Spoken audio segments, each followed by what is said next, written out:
ਗੁਰੂ ਰੂਪ ਗੁਰੂ ਪਿਆਰੀ ਸਾਧ ਸੰਗਤ ਜੀ, ਵਾਹਿਗੁਰੂ ਜੀ ਕਾ ਖਾਲਸਾ, ਵਾਹਿਗੁਰੂ ਜੀ ਕੀ ਫਤਿਹ। ਸੋ ਸਾਥ ਸਿਮਰਨ ਕਰ ਰਹੇ ਸੀ, ਨਾਲ ਨਾਲ ਕਾਇਆਂ ਦੀ ਖੋਜ। ਜਿਹੜੇ ਗੁਰਮੁਖਾਂ ਨੇ ਗੁਰਮੰਤਰ ਦਾ ਅਭਿਆਸ ਕਰਨਾ ਸੀ, ਉਹਨਾਂ ਨੇ ਅੰਤਰਗਤ ਉਹ ਸਥਾਨ ਲੱਭਣਾ ਸੀ ਜਿੱਥੇ ਨਾਭੀ ਤੋਂ ਪੌਣ ਦਾ ਘਰ, ਪੌਣ ਜਿੱਥੇ ਟਕਰਾ ਕੇ ਨਾਭ ਘਾਟ ਤੋਂ ਵਾਪਸ ਮੁੜ ਜਾਂਦੀ ਹੈ। ਜਿਹੜੇ ਗੁਰਮੁਖ ਅਨਹਦ ਸ਼ਬਦਾਂ ਦੇ ਵਿੱਚ ਧਿਆਨ ਲਾਉਂਦੇ ਸੀ, ਉਹਨਾਂ ਨੇ ਸਹਿਜ ਧੁਨ ਨੂੰ ਪਕੜਨਾ ਸੀ ਆਪਣੀ ਸੁਰਤੀ ਦੁਆਰਾ। ਇਹ ਹੈ ਆਪਣੇ ਸਰੀਰ ਦੀ ਖੋਜ, ਕਾਇਆਂ ਦੀ ਖੋਜ। ਮਹਾਰਾਜ ਨੇ ਸਾਨੂੰ ਸਮਝਾ ਦਿੱਤਾ ਕਿ ਗੁਰਮੁਖ ਜਨ ਉਹੀ ਆ ਜਿਹੜਾ ਕਾਇਆਂ ਦੀ ਖੋਜ ਕਰਦਾ ਹੈ, ਜਿਹਨੂੰ ਮਹਾਰਾਜ ਕਹਿੰਦੇ ਆ ਗੁਰਮੁਖ ਹੋਵੈ ਸੋ ਕਾਇਆਂ ਖੋਜੈ, ਹੋਰ ਸਭ ਭਰਮ ਭੁਲਾਏ। ਇਹ ਖੋਜ ਹੁੰਦੀ ਹੈ ਰਾਮ ਦਾ ਨਾਮ ਬੋਲ ਕੇ, ਜਿਹਨੂੰ ਮਹਾਰਾਜ ਕਹਿੰਦੇ ਆ ਰਾਮ ਰਾਮ ਬੋਲ ਬੋਲ ਖੋਜ ਤੇ ਵੱਡ ਭਾਗੇ। ਕਿ ਵੱਡੇ ਭਾਗਾਂ ਵਾਲੇ ਉਹ ਨੇ ਜੋ ਰਾਮ ਦਾ ਨਾਮ ਲੈ ਕੇ ਅੰਤਰਗਤ ਆਪਣੇ ਸਰੀਰ ਨੂੰ ਖੋਜਦੇ ਆ। ਅਸੀਂ ਆਪਣੇ ਸਰੀਰ ਦੀ ਖੋਜ ਕਰਕੇ ਉਸ ਮਾਲਕ ਨੂੰ, ਪਰਮਾਤਮਾ ਨੂੰ ਲੱਭਣਾ ਹੁੰਦਾ। ਆਪਣੇ ਮਨ ਦਾ ਸਰੂਪ ਦੇਖਣਾ ਹੈ। ਅਸੀਂ ਸਰੀਰ ਦੀ ਖੋਜ ਕਰਕੇ ਅਸੀਂ ਆਪਣੇ ਅੰਦਰ ਆਤਮਾ ਦੇ ਦਰਸ਼ਨ ਵੀ ਕਰਨੇ ਆ। ਮਹਾਰਾਜ ਨੇ ਸਾਨੂੰ ਭੇਦ ਦਿੱਤਾ ਹੋਇਆ ਕਿ ਜਿਉਂ ਜਿਉਂ ਇਸ ਮਾਰਗ 'ਤੇ ਅਸੀਂ ਚੱਲਦੇ ਹਾਂ, ਗੁਰਮੰਤਰ ਦਾ ਅਭਿਆਸ ਕਰਾਂਗੇ ਅਤੇ ਅਸੀਂ ਉਸ ਧੁਨ ਤੱਕ ਪਹੁੰਚਾਂਗੇ ਜੋ ਅੰਤਰਗਤ ਪ੍ਰਮਾਤਮਾ ਮਾਲਕ ਸਾਡੇ ਅੰਦਰ ਸਾਰਿਆਂ ਦੇ ਆਵਾਜ਼ ਦੇ ਰਿਹਾ ਹੈ, ਜਿਸ ਨੂੰ ਨਾਮ ਕਹਿ ਦਿੱਤਾ ਆ, ਸਹਿਜ ਧੁਨ ਕਹਿ ਦਿੱਤਾ ਆ, ਸੱਚਾ ਸ਼ਬਦ ਕਹਿ ਦਿੱਤਾ ਆ। ਉਸ ਤੱਕ ਅਸੀਂ ਉਪੜਾਂਗੇ ਜੇਕਰ ਅਸੀਂ ਪਹਿਲਾਂ ਗੁਰਮੰਤਰ ਦਾ ਅਭਿਆਸ ਕਰਕੇ ਆਪਣੇ ਫੁਰਨਿਆਂ ਨੂੰ, ਵਿਚਾਰਾਂ ਨੂੰ ਰੋਕਾਂਗੇ। ਖੇਡ ਜਿਹੜੀ ਆ ਇਹ ਸ਼ੁਰੂ ਹੁੰਦੀ ਆ ਇਸ ਜੁਗਤ ਦੁਆਰਾ ਕਿ ਅਸੀਂ ਗੁਰਮੰਤਰ ਦਾ ਇਸਤੇਮਾਲ ਕਰਕੇ ਸਾਸ ਗ੍ਰਾਸ ਸਿਮਰਨ ਕਰਨਾ, ਸਾਸ ਸਿਮਰਨ ਕਰਨਾ ਅਤੇ ਗੁਰਮੰਤਰ ਦਾ ਅਭਿਆਸ ਕਰਕੇ ਸਾਡੇ ਜਿਹੜੇ ਸਰੀਰ ਆ ਉਸ ਦੇ ਵਿੱਚ ਆਪਣੇ ਘਰ ਦੇ ਵਿੱਚ ਸੁੱਖ ਪ੍ਰਾਪਤ ਹੁੰਦਾ। ਜਿਹਨੂੰ ਮਹਾਰਾਜ ਕਹਿੰਦੇ ਆ ਘਰ ਸੁਖ ਵਸਿਆ ਬਾਹਰ ਸੁਖ ਪਾਇਆ, ਕਹੋ ਨਾਨਕ ਗੁਰਮੰਤਰ ਦ੍ਰਿੜਾਇਆ। ਕਿ ਗੁਰਮੰਤਰ ਨੂੰ ਦ੍ਰਿੜ ਕਰਕੇ ਸਾਨੂੰ ਆਪਣੇ ਇਸ ਘਰ ਵਿੱਚ ਸੁੱਖ ਮਿਲਦਾ ਆ। ਸਾਨੂੰ ਬਾਹਰ ਜਦੋਂ ਅਸੀਂ ਲੋਕ ਵਿੱਚ ਵਿਚਰਦੇ ਹਾਂ ਤਾਂ ਵੀ ਸੁੱਖ ਪ੍ਰਾਪਤ ਹੁੰਦਾ ਆ। ਜੇਕਰ ਅਸੀਂ ਗੁਰਮੰਤਰ ਤੋਂ ਹੀਣੇ ਹਾਂ, ਗੁਰਮੰਤਰ ਦੀ ਆਰਾਧਨਾ ਨਹੀਂ ਕਰਦੇ, ਗੁਰਮੰਤਰ ਨੂੰ ਨਹੀਂ ਜਪਦੇ, ਜੇਕਰ ਅਸੀਂ ਗੁਰਮੰਤਰ ਨੂੰ ਲਿਆ ਨਹੀਂ ਗੁਰੂ ਪਾਸੋਂ, ਮਹਾਰਾਜ ਸਾਨੂੰ ਸਮਝਾਉਂਦੇ ਨੇ ਕਿ ਸਾਡੀ ਇਹ ਹਾਲਤ ਆ ਕਿ ਸਾਡਾ ਜਿਹੜਾ ਜਨਮ ਆ ਭ੍ਰਿਸ਼ਟ ਆ। ਮਹਾਰਾਜ ਕਹਿੰਦੇ ਆ ਗੁਰਬਾਣੀ ਵਿੱਚ ਗੁਰਮੰਤਰ ਹੀਣਸ ਜੋ ਪ੍ਰਾਣੀ, ਤ੍ਰਿਗੰਤ ਜਨਮ ਭ੍ਰਿਸ਼ਟਣੇ। ਕੁਕਰੇ ਸੁਕਰੇ ਗਰਦਬੇ ਕਾਕੈ ਸਰਪਨੇ ਤੁਲ ਖਲੇ। ਜਿਹੜਾ ਗੁਰਮੰਤਰ ਤੋਂ ਹੀਣਾ ਆ, ਗੁਰਮੰਤਰ ਦਾ ਜਾਪ ਨਹੀਂ ਕਰਦਾ, ਗੁਰਮੰਤਰ ਲਿਆ ਨਹੀਂ, ਮਹਾਰਾਜ ਕਹਿੰਦੇ ਆ ਉਹਨਾਂ ਦਾ ਜਨਮ ਜਿਹੜਾ ਆ ਉਹ ਤ੍ਰਿਗ ਗਿਣਿਆ ਜਾਂਦਾ ਆ ਅਤੇ ਭ੍ਰਿਸ਼ਟ ਆ। ਉਹ ਜੀਵ ਜਿਹੜਾ ਆ ਮਹਾਰਾਜ ਕਹਿੰਦੇ ਆ ਉਹ ਕੁਕਰ ਅਰਥਾਤ ਕੁੱਤੇ ਦੇ ਬਰਾਬਰ ਆ, ਸੁਕਰੈ ਸੂਰ ਦੇ ਬਰਾਬਰ ਆ, ਕੁਕਰੈ ਸੁਕਰੈ ਗਰਦਬੈ, ਗਰਦਬ ਹੁੰਦਾ ਖੋਤਾ, ਖੋਤੇ ਦੇ ਬਰਾਬਰ ਆ। ਕਾਕੈ ਮਤਲਬ ਕਾਂ, ਸਰਪਨੇ ਮਤਲਬ ਸੱਪ, ਉਹਦੇ ਬਰਾਬਰ ਆ ਉਹ ਜੀਵ ਜਿਹੜਾ ਗੁਰਮੰਤਰ ਤੋਂ ਹੀਣਾ ਆ। ਫਿਰ ਮਹਾਰਾਜ ਕਹਿੰਦੇ ਆ ਜਿਹੜਾ ਗੁਰਮੰਤਰ ਦਾ ਅਭਿਆਸ ਕਰਦਾ ਆ ਅਤੇ ਉਸ ਨਾਮ ਨੂੰ ਪ੍ਰਾਪਤ ਕਰ ਲੈਂਦਾ ਜੋ ਅੰਤਰਗਤ ਆ, ਅਤੇ ਉਸ ਨੂੰ ਆਪਣੇ ਹਿਰਦੇ ਵਿੱਚ ਧਾਰਨ ਕਰ ਲੈਂਦਾ ਆ। ਮਹਾਰਾਜ ਕਹਿੰਦੇ ਆ ਉਹ ਪ੍ਰਮਾਤਮਾ ਦੇ ਚਰਨਾਂ ਨਾਲ ਜੁੜਦਾ। ਮਹਾਰਾਜ ਫਰਮਾਉਂਦੇ ਨੇ ਚਰਨਾਰ ਬਿੰਦ ਭਜਨੰਗ ਰਿਦਿਅੰਗ ਨਾਮ ਧਾਰਨੈ। ਜਿਹੜਾ ਪ੍ਰਮਾਤਮਾ ਦੇ ਚਰਨਾਂ ਨਾਲ ਜੁੜਦਾ ਆ, ਪ੍ਰਮਾਤਮਾ ਦੇ ਚਰਨ ਹਰੀ ਦਾ ਨਾਮ ਹੀ ਆ, ਪ੍ਰਮਾਤਮਾ ਦਾ ਨਾਮ, ਜਿਹਨੂੰ ਮਹਾਰਾਜ ਕਹਿੰਦੇ ਗੁਰ ਕੇ ਚਰਨ ਸਿਰੇਵਣੇ, ਤੀਰਥ ਹਰ ਕਾ ਨਾਉ, ਅੱਗੇ ਦਰਗਾਹ ਮੰਨੀਏ ਮਿਲੇ ਨਥਾਵੇਂ ਥਾਉ। ਗੁਰੂ ਦੇ ਚਰਨ, ਪ੍ਰਮਾਤਮਾ ਦੇ ਚਰਨ ਇੱਕ ਹੀ ਆ, ਉਹ ਨਾਮ ਆ। ਅਤੇ ਮਹਾਰਾਜ ਕਹਿੰਦੇ ਜਿਹੜਾ ਉਸ ਚਰਨਾਂ ਨਾਲ ਜੁੜਦਾ ਆ, ਚਰਨਾਰ ਬਿੰਦ ਭਜਨੰਗ ਰਿਦਿੰਗ ਨਾਮ ਧਾਰਨ ਹੈ। ਆਪਣੇ ਹਿਰਦੇ ਦੇ ਵਿੱਚ ਜਿਹਨੇ ਨਾਮ ਧਾਰਨ ਕਰ ਲਿਆ, ਅਤੇ ਫਿਰ ਕਹਿੰਦੇ ਜੇ ਉਹ ਨਾਲ ਨਾਲ ਹਰੀ ਦੀ ਉਸਤਤ ਕਰਦਾ ਹੈ, ਸਾਧ ਸੰਗਤ ਵਿੱਚ ਜਾਂਦਾ, ਕੀਰਤਨੰ ਸਾਧ ਸੰਗੇਣ ਨਾਨਕ ਨੈ ਦ੍ਰਿਸ਼ਟੰਤ ਜਮਦੂਤ ਨੈ। ਉਹਨਾਂ ਨੂੰ ਜਮਦੂਤਾਂ ਦੀ ਭੇਟ ਨਹੀਂ ਕਰਨੀ ਪੈਂਦੀ, ਉਹਨਾਂ ਨੂੰ ਜਮਦੂਤਾਂ ਨੂੰ ਦੇਖਣਾ ਨਹੀਂ ਪੈਂਦਾ, ਗੁਰਮੁਖਾਂ ਨੂੰ ਜਿਹੜੇ ਹਰੀ ਦਾ ਨਾਮ ਅੰਦਰ ਧਾਰਨ ਕਰ ਲੈਂਦੇ ਆ ਅਤੇ ਸਾਧ ਸੰਗਤ ਵਿੱਚ ਉਸਤਤ ਕਰਦੇ ਆ ਹਰੀ ਦੀ। ਦੂਜੇ ਪਾਸੇ ਮਹਾਰਾਜ ਨੇ ਦੱਸਿਆ ਹੋਇਆ ਜਿਹੜਾ ਮਨਮੁਖ ਜੀਵ ਆ, ਮਨਮੁਖ ਉਹ ਨਹੀਂ ਉਸਤਤ ਕਰਦਾ। ਮਨਮੁਖ ਜਿਹੜਾ ਆ ਉਹ ਐਸਾ ਆ ਕਿ ਉਹ ਉਸਤਤ ਕਦੇ ਨਹੀਂ ਕਰੂਗਾ ਪਰਮਾਤਮਾ ਦੀ। ਉਹ ਮਾਇਆ ਦੇ ਵਿੱਚ ਝੂਰਦਾ ਆ। ਮਾਇਆ ਕਾਰਨ ਸਦ ਹੀ ਝੂਰੈ, ਮਨਮੁਖ ਕਬਹਿ ਨਾ ਉਸਤਤ ਕਰੈ, ਨਿਰਭਉ ਨਿਰੰਕਾਰ ਦਾਤਾਰ ਤਿਸਿਓ ਪ੍ਰੀਤ ਨਾ ਕਰੈ ਗਵਾਰ। ਇਹ ਮਨਮੁਖ ਦੀ ਹਾਲਤ ਆ। ਉਹ ਮਾਇਆ ਦੇ ਵਿੱਚ ਰਹਿੰਦਾ ਆ ਅਤੇ ਮਾਇਆ ਦੇ ਵਿੱਚ ਹੀ ਝੂਰਦਾ ਰਹਿੰਦਾ ਆ, ਅਤੇ ਉਹ ਹਰੀ ਦੀ ਉਸਤਤ ਨਹੀਂ ਕਦੇ ਕਰ ਸਕਦਾ। ਅਤੇ ਕਿਉਂਕਿ ਉਹਦਾ ਸੁਭਾਅ ਹੀ ਨਹੀਂ ਹੈਗਾ ਮਨਮੁਖ ਦਾ, ਉਹ ਉਸਤਤ ਕਰਨਾ ਹੀ ਨਹੀਂ ਚਾਹੁੰਦਾ। ਉਹ ਪਰਮਾਤਮਾ ਨਿਰਭਉ ਆ, ਆਕਾਰ ਤੋਂ ਰਹਿਤ ਆ, ਉਹ ਦਾਤਾਰ ਆ, ਸਾਨੂੰ ਦਾਤਾਂ ਦੇਣ ਵਾਲਾ। ਅਤੇ ਮਹਾਰਾਜ ਕਹਿੰਦੇ ਕਿ ਉਹਦੇ ਨਾਲ ਜਿਹੜਾ ਪ੍ਰੀਤ ਨਹੀਂ ਕਰਦਾ ਨਾ, ਪਿਆਰ ਨਹੀਂ ਕਰਦਾ, ਉਹ ਮੂਰਖ ਆ, ਅਤੇ ਸਿਉਂ ਪ੍ਰੀਤ ਨਾ ਕਰੈ ਗਵਾਰ। ਇਹ ਮਨਮੁਖ ਦੀ ਹਾਲਤ ਹੈ। ਹੁਣ ਜਿੰਨੇ ਅਸੀਂ ਇੱਥੇ ਸੰਸਾਰ ਵਿੱਚ ਆਏ ਹਾਂ, ਜੇਕਰ ਅਸੀਂ ਆਪਣੇ ਜੀਵਨ ਦਾ ਲਾਹਾ ਲੈਣਾ ਚਾਹੁੰਦੇ ਹਾਂ ਤਾਂ ਆਪਣੇ ਇਸ ਮਨੁੱਖ ਜਾਮੇ ਦੇ ਵਿੱਚ ਅਸੀਂ ਉਸ ਪ੍ਰਮਾਤਮਾ ਨੂੰ ਪਾਉਣ ਦੀ ਕੋਸ਼ਿਸ਼ ਕਰਾਂਗੇ। ਲਿਵ ਦਾ ਰਾਹ ਅਖਤਿਆਰ ਕਰਕੇ ਅਸੀਂ ਕੋਸ਼ਿਸ਼ ਇਹ ਕਰਾਂਗੇ ਕਿ ਉਸ ਮਾਲਕ ਦੇ ਨਾਲ ਮਿਲਾਪ ਹੋ ਜਾਏ, ਮਾਲਕ ਦੇ ਨਾਲ ਮਿਲਾਪ ਹੋ ਜਾਏ ਅਤੇ ਅਸੀਂ ਉਸ ਮਾਲਕ ਦੇ ਵਿੱਚ ਸਾਡੀ ਜਿਹੜੀ ਜੋਤ ਆ ਮਿਲ ਜਾਏ, ਆਤਮਾ ਜਿਹੜੀ ਆ ਉਹ ਪਰਮਾਤਮਾ ਦੇ ਵਿੱਚ ਮਿਲ ਜਾਏ, ਅਭੇਦ ਹੋ ਜਾਏ। ਗੁਰੂ ਸਾਹਿਬ ਨੇ ਗੁਰਬਾਣੀ ਵਿੱਚ ਸਮਝਾਇਆ ਹੋਇਆ ਕਿ ਉਹ ਮਾਲਕ ਨਿਰੰਕਾਰ ਪਰਮਾਤਮਾ ਸਾਰਿਆਂ ਦੇ ਅੰਦਰ ਆਵਾਜ਼ ਦੇ ਰਿਹਾ ਆ, ਅਤੇ ਉਹ ਆਵਾਜ਼ ਦੇ ਰਿਹਾ ਹਰੇਕ ਬੱਚੇ ਨੂੰ, ਮਨ ਨੂੰ, ਉਹ ਆਪ ਹੀ ਗਾ ਰਿਹਾ ਹੈ ਅੰਤਰਗਤ।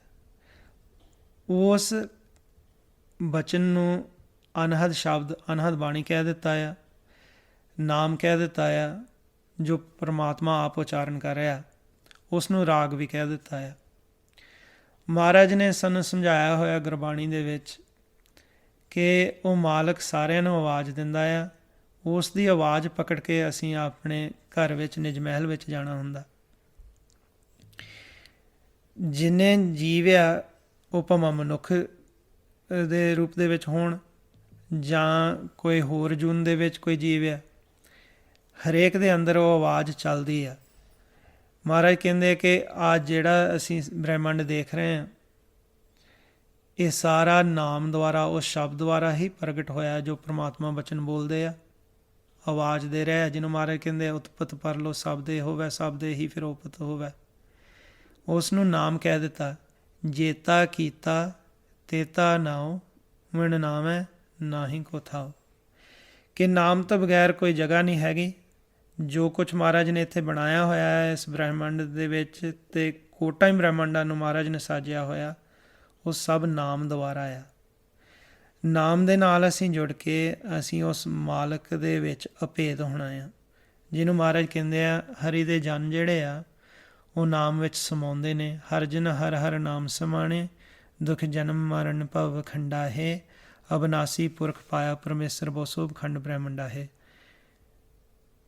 ਗੁਰਮੁਖ ਜਨ ਜਿਹੜੇ ਆ ਹਰੀ ਦੇ ਨਾਮ ਦੇ ਵਿੱਚ ਸਮਾਉਂਦੇ ਆ, ਆਪਣੇ ਮਾਲਕ ਦੇ ਨਾਲ ਮਿਲਾਪ ਕਰਦੇ ਆ, ਉਹਨਾਂ ਦੀ ਉਸਤਤ ਹੁੰਦੀ ਆ ਖੰਡਾ ਬ੍ਰਹਿਮੰਡਾਂ ਦੇ ਵਿੱਚ, ਦੇਵਲੋਕ ਦੇ ਵਿੱਚ। ਮਹਾਰਾਜ ਦੱਸਦੇ ਨੇ ਕਿ ਉਹ ਪ੍ਰਮਾਤਮਾ ਓਅੰਕਾਰ ਆ, ਜਿਸ ਨੇ ਸਾਰੇ ਸ੍ਰਿਸ਼ਟੀ ਨੂੰ ਸਾਜਿਆ, ਸਾਨੂੰ ਸਾਜਿਆ, ਬ੍ਰਹਿਮੰਡਾਂ ਨੂੰ ਸਾਜਿਆ। ਮਹਾਰਾਜ ਕਹਿੰਦੇ ਓਅੰਕਾਰ ਏਕ ਧੁਨ ਏਕ ਹੈ, ਏਕ ਹੈ ਰਾਗ ਅਲਾਪ ਹੈ। ਕਿ ਪ੍ਰਮਾਤਮਾ ਇੱਕ ਹੀ ਧੁਨ, ਇੱਕੋ ਹੀ ਰਾਗ ਨੂੰ ਅਲਾਪ ਰਿਹਾ। ਉਹ ਆਵਾਜ਼ ਜੋ ਪ੍ਰਮਾਤਮਾ ਆਪਣੇ ਮੁੱਖ ਵਿੱਚੋਂ ਕੱਢ ਰਿਹਾ ਆ, ਪ੍ਰੋਡਿਊਸ ਕਰ ਰਿਹਾ ਆ, ਉਸ ਨੂੰ ਪ੍ਰਮਾਤਮਾ ਦੇ ਸ਼ਬਦ ਕਹਿ ਦਿੱਤਾ, ਅਨਹਦ ਸ਼ਬਦ ਕਹਿ ਦਿੱਤਾ, ਨਾਲ ਕਹਿ ਦਿੱਤਾ ਕਿ ਇਹ ਕਥਾ ਆ। ਇਹ ਵੀ ਕਹਿ ਦਿੱਤਾ ਕਿ ਉਹ ਗਾਉਂਦੇ ਆ ਗੁਰਬਾਣੀ ਵਿੱਚ, ਇਹ ਕਹਿ ਦਿੱਤਾ ਕਿ ਉਹ ਕਥਾ ਕਰ ਰਹੇ ਆ, ਹਰ ਕੀ ਕਥਾ ਉਹਨੂੰ ਕਹਿ ਦਿੱਤਾ, ਜਿਹਨੂੰ ਮਹਾਰਾਜ ਕਹਿੰਦੇ ਆ ਹਰ ਕੀ ਕਥਾ ਅਨਾਹਦ ਬਾਣੀ, ਕਿ ਉਹ ਅਨਹਦ ਬਾਣੀ ਆ, ਹਰੀ ਦੀ ਕਥਾ ਹੈ ਜੋ ਆਪ ਮਾਲਕ ਹਰੀ ਕਰ ਰਿਹਾ ਹੈ। ਅਤੇ ਮਹਾਰਾਜ ਕਹਿੰਦੇ ਸਭ ਤੋਂ ਉੱਤਮ ਆ, ਸਭ ਤੇ ਉੱਤਮ ਹਰ ਕੀ ਕਥਾ ਉਹ ਹੈ ਕਿ ਮਹਾਰਾਜ ਦੱਸਦੇ ਨਾਮ, ਨਾਮ ਸੁਨਤ ਦਰਦ ਦੁੱਖ ਲਥਾ। ਉਹ ਹਰੀ ਦਾ ਨਾਮ ਹੀ ਆ, ਉਹੀ ਪ੍ਰਮਾਤਮਾ ਉਚਾਰਨ ਕਰ ਰਿਹਾ ਆ।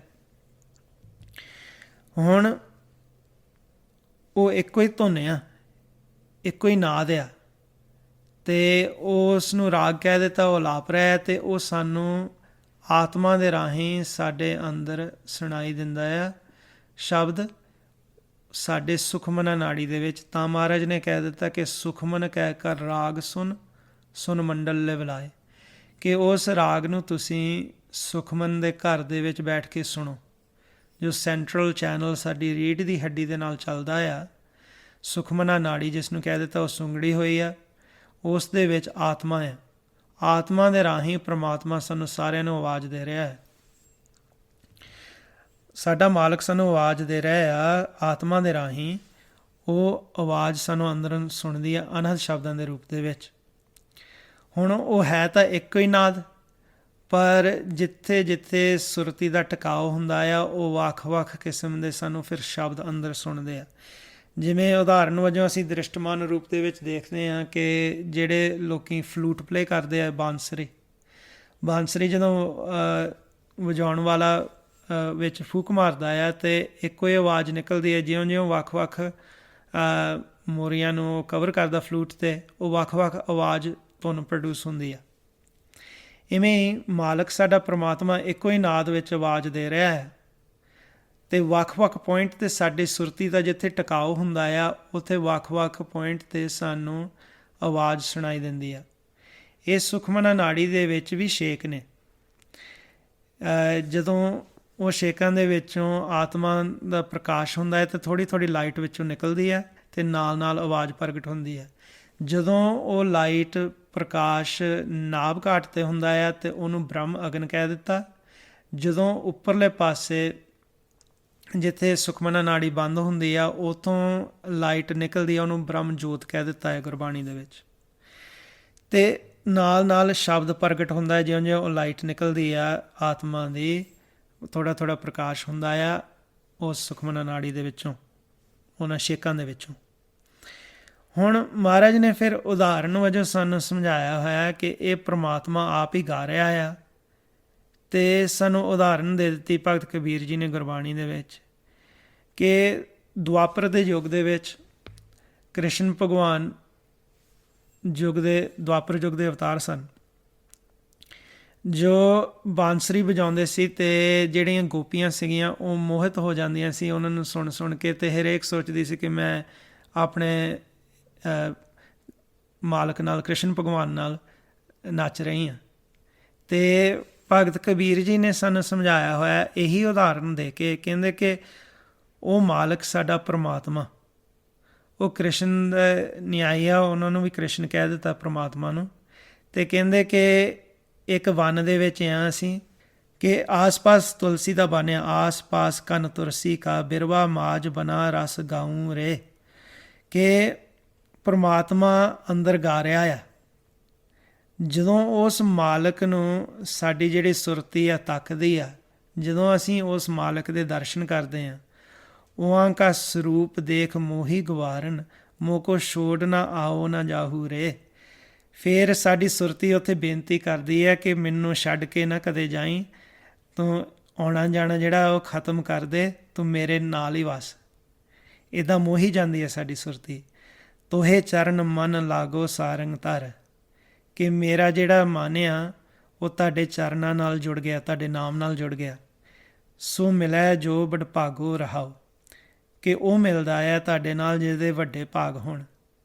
ਫਿਰ ਮਹਾਰਾਜ ਕਹਿੰਦੇ ਬਿੰਦਰਾ ਬਨ ਮਨ ਹਰਨ ਮਨੋਹਰ, ਕ੍ਰਿਸ਼ਨ ਚਰਾਵਤ ਗਾਊ ਰੇ, ਕਹਿੰਦੇ ਕਿ ਜਿਵੇਂ ਬਿੰਦਰਾਬਨ ਦੇ ਵਿੱਚ ਦ੍ਰਿਸ਼ਟਮਾਨ ਦੀ ਉਦਾਹਰਨ ਦੇ ਦਿੱਤੀ ਦੁਆਪਰ ਯੁੱਗ ਦੀ, ਕ੍ਰਿਸ਼ਨ ਭਗਵਾਨ ਗਊਆਂ ਨੂੰ ਚਾਰਦੇ ਸਨ।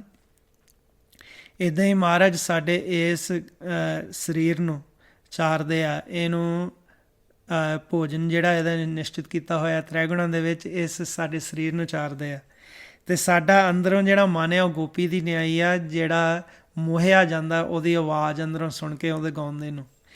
ਜਾ ਕਾ ਠਾਕਰ ਤੂੰ ਹੀ ਸਾਰੰਗ ਤਰ, ਮੋਹਿ ਕਬੀਰਾ ਨਾਊ ਰੇ। ਭਗਤ ਕਬੀਰ ਜੀ ਫਰਮਾਉਂਦੇ ਨੇ ਕਿ ਤੂੰ ਮੇਰਾ ਠਾਕਰ ਹੈ ਅਤੇ ਮੇਰਾ ਨਾਂ ਕਬੀਰ ਆ। ਤੂੰ ਸਾਰੰਗ ਧਰ ਹੈ। ਸਾਰੰਗ ਧਰ ਧਨੁਸ਼ ਜਿਹੜਾ ਆ ਧਾਰਨ ਕੀਤਾ ਹੋਵੇ, ਉਹ ਸਾਰੰਗ ਧਰ ਇੱਥੇ ਪ੍ਰਮਾਤਮਾ ਨੂੰ ਕਿਹਾ ਆ। ਕ੍ਰਿਸ਼ਨ ਵੀ ਪ੍ਰਮਾਤਮਾ ਨੂੰ ਇੱਥੇ ਕਿਹਾ ਆ। ਇਹ ਉਦਾਹਰਨ ਮਹਾਰਾਜ ਨੇ ਦਿੱਤੀ ਹੋਈ ਹੈ ਗੁਰਬਾਣੀ ਦੇ ਵਿੱਚ। ਅਤੇ ਕਹਿੰਦੇ ਜਦੋਂ ਉਹ ਆਵਾਜ਼ ਆਉਂਦੀ ਆ, ਮਹਾਰਾਜ ਕਹਿੰਦੇ ਧੰਨ ਧੰਨ ਉਹ ਰਾਮ ਬੇਨ ਬਾਜੈ, ਕਿ ਉਹ ਧੰਨ ਆ ਉਹ ਆਵਾਜ਼ ਜਿਹੜੀ ਪ੍ਰਮਾਤਮਾ ਆਵਾਜ਼ ਜਾ ਰਿਹਾ ਆ। ਮਦਰ ਮਦਰ ਧੁਨ ਅਨਹਤ ਗਾਜੈ, ਕਹਿੰਦੇ ਬੜੇ ਮਿੱਠੀ ਮਿੱਠੀ ਆਵਾਜ਼ ਆ ਉਹ ਜਿਹੜੇ ਅਨਹਦ ਆ। ਜੈਸੇ ਭਗਵਾਨ ਕ੍ਰਿਸ਼ਨ ਜੀ ਬਾਂਸਰੀ ਵਜਾਉਂਦੇ ਸਨ ਅਤੇ ਗੋਪੀਆਂ ਮੋਹਿਤ ਹੋ ਜਾਂਦੀਆਂ ਸੀ ਅਤੇ ਨੱਚਣ ਲੱਗ ਪੈਂਦੀਆਂ ਸੀ, ਇੱਦਾਂ ਹੀ ਸਾਡਾ ਮਨ ਪਰਮਾਤਮਾ ਦੇ ਅਨਹਦ ਸ਼ਬਦਾਂ ਨੂੰ ਸੁਣਦਾ ਸੁਣਦਾ ਪਰਮਾਤਮਾ ਨਾਲ ਮੋਹਿਤ ਹੋ ਜਾਂਦਾ ਹੈ ਅਤੇ ਇਹ ਮਨ ਸਾਡਾ ਨੱਚਣ ਲੱਗ ਪੈਂਦਾ ਹੈ ਪਰਮਾਤਮਾ ਦੇ ਅੱਗੇ, ਜਿਹਨੂੰ ਮਹਾਰਾਜ ਕਹਿੰਦੇ ਆ ਕਰ ਕਰ ਤਾਲ ਪਖਾਵਜ ਨੈਣਾ ਮਾਥੇ ਵਜੇ ਰਬਾਬਾ, ਕਿ ਅੱਖਾਂ ਫਰਕਦੀਆਂ ਨੇ ਅਤੇ ਨਾਲ ਤਬਲੇ ਦੀ ਆਵਾਜ਼ ਆਉਂਦੀ ਆ ਅਤੇ ਮੱਥੇ 'ਤੇ ਰਬਾਬ ਦੀ ਆਵਾਜ਼ ਆਉਂਦੀ ਆ। ਕਰਨੋ ਮਦ ਬਾਂਸਰੀ ਬਾਜੇ ਜੇਵਾ ਧੁਨ ਅਗਾਜਾ, ਕੰਨਾਂ ਦੇ ਵਿੱਚ ਬਾਂਸਰੀ ਦੀ ਆਵਾਜ਼ ਆਉਂਦੀ ਹੈ ਅਤੇ ਮੁੱਖ ਰਾਹੀਂ ਅਸੀਂ ਪ੍ਰਮਾਤਮਾ ਦਾ ਨਾਮ ਉਚਾਰਨ ਕਰ ਰਹੇ ਹਾਂ। ਨਿਰਤ ਕਰੇ ਕਰ ਮਨੁਆ ਨਾਚੇ ਆਣੇ ਘੁੰਗਰ ਸਾਜਾ, ਕਿ ਫਿਰ ਜਿਹੜਾ ਮਨ ਹੈ ਸਾਡਾ ਉਹ ਨੱਚਦਾ ਹੈ ਅਤੇ ਨਾਲ ਘੁੰਗਰੂ ਉਹਨਾਂ ਦੀ ਵੀ ਆਵਾਜ਼ ਆਉਂਦੀ ਹੈ। ਫਿਰ ਮਹਾਰਾਜ ਕਹਿੰਦੇ ਆ ਇਹੋ ਮਨ ਨਾਚੈ ਸਤਿਗੁਰ ਆਗੈ, ਅਨਹਦ ਸ਼ਬਦ ਧੁਨ ਤੂਰ ਵਜਈਆ। ਨੋਟ ਕਰਨਾ ਇੱਥੇ ਮਨ ਦੀ ਗੱਲ ਕੀਤੀ ਹੋਈ ਕਿ ਮਨ ਨੱਚਦਾ ਆ, ਸਰੀਰ ਨਹੀਂ, ਮਨ ਨੱਚ ਰਿਹਾ ਆ। ਅਤੇ ਕਹਿੰਦੇ ਕਿ ਅਨਹਦ ਨਾਦ ਤੂਰ ਵੱਜ ਰਿਹਾ ਅਤੇ ਸਤਿਗੁਰ ਪਰਮਾਤਮਾ ਦੇ ਅੱਗੇ ਸਾਡਾ ਮਨ ਜਿਹੜਾ ਆ ਅੰਤਰਗਤ ਨੱਚਦਾ ਆ। ਸਤਿਗੁਰ ਪਰਮਾਤਮਾ ਨੂੰ ਵੀ ਕਿਹਾ ਹੈ ਜੋ ਪ੍ਰਕਾਸ਼ ਰੂਪ ਆ। ਅਤੇ ਮਹਾਰਾਜ ਨੇ ਐਸੇ ਸਾਨੂੰ ਸਮਝਾਇਆ ਹੋਇਆ ਕਿ ਇਹ ਮਨ ਫਿਰ ਸਾਡਾ ਪਰਮਾਤਮਾ ਦੇ ਸਨਮੁਖ ਹੋ ਕੇ ਆਨੰਦ ਵਿੱਚ ਆਉਂਦਾ। ਫਿਰ ਮਹਾਰਾਜ ਨੇ ਸਾਨੂੰ ਸਮਝਾਇਆ ਹੋਇਆ ਕਿ ਇਹ ਪਰਮਾਤਮਾ ਕ੍ਰਿਸ਼ਨ ਦੀ ਨਿਆਈ ਆਪ, ਉਹਨਾਂ ਨੂੰ ਕ੍ਰਿਸ਼ਨ ਕਹਿ ਦਿੱਤਾ ਪਰਮਾਤਮਾ ਨੂੰ, ਸਾਰਿਆਂ ਦੇ ਅੰਦਰ ਵਸਣ ਵਾਲਾ ਆ। ਅਤੇ ਮਹਾਰਾਜ ਕਹਿੰਦੇ ਆ ਕਿ ਇਹ ਰੂਪ ਜਿਹੜੇ ਆ ਉਹ ਸਾਰੇ ਆਪ ਹੀ ਪ੍ਰਮਾਤਮਾ ਧਾਰਨ ਕਰਦਾ। ਆਪੇ ਗੋਪੀ ਕਾਨ ਹੈ ਪਿਆਰਾ, ਬਨ ਆਪੇ ਗਊ ਚਰਾਹਾ, ਆਪੇ ਸਾਵਲ ਸੁੰਦਰਾ ਪਿਆਰਾ, ਆਪੇ ਵੰਸ ਵਜਾਹਾ, ਕੁਵਲੀਆ ਪੀੜ ਆਪ ਮਰਾਏ ਦਾ ਪਿਆਰਾ, ਕਰ ਬਾਲਕ ਰੂਪ ਪਚਾਹਾ। ਮਹਾਰਾਜ ਕਹਿੰਦੇ ਆ ਕਿ ਉਹ ਆਪ ਹੀ ਗੋਪੀ ਆ, ਕਾਨ ਪਰਮਾਤਮਾ ਆਪ ਹੀ ਆ, ਅਤੇ ਕਾਨ ਉਹ ਵੀ ਕ੍ਰਿਸ਼ਨ ਭਗਵਾਨ ਦਾ ਇੱਕ ਨਾਂ ਸੀ, ਅਤੇ ਉਹ ਗਊਆਂ ਨੂੰ ਚਾਰਨ ਵਾਲਾ ਉਹ ਆਪ ਹੀ ਆ। ਸਾਵਲ ਸੁੰਦਰ ਸੀ ਕ੍ਰਿਸ਼ਨ ਭਗਵਾਨ ਦਾ ਰੰਗ, ਅਤੇ ਉਹ ਕਹਿੰਦੇ ਕਿ ਸਾਵਲ ਸੁੰਦਰ ਪਿਆਰਾ ਪਰਮਾਤਮਾ ਆਪ ਹੀ ਆ, ਉਹੀ ਬਾਂਸਰੀ ਵਜਾ ਰਿਹਾ ਆ।